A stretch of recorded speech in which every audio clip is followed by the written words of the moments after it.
Los momentos actuales que estamos viviendo no son muy fáciles, todavía hay muchas cuestiones que resolver en términos de inequidad social, pero creo que no debemos desmotivarnos para fortalecernos y tratar de cambiar nuestro entorno.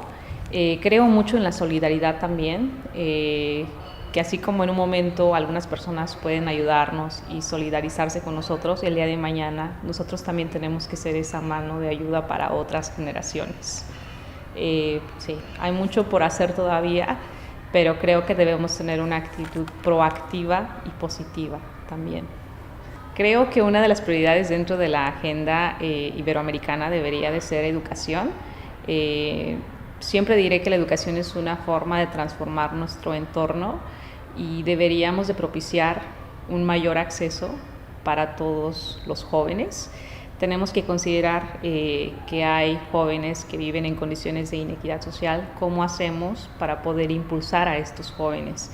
En términos de participación, sí, siempre decimos que los jóvenes tenemos una responsabilidad, pero también tienen que crear espacios para nosotros y nosotros como jóvenes tener una actitud proactiva para participar dentro de esos espacios. No podemos decir que no se están haciendo las cosas y nosotros tampoco ponemos algo de nuestra parte, pero también a los señores políticos, a los oficiales, que nos ayuden para podernos incluir más dentro de las agendas.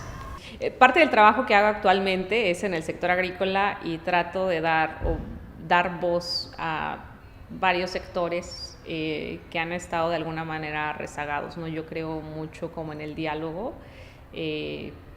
No puedes separar la política pública del tecnólogo, investigador, del agricultor.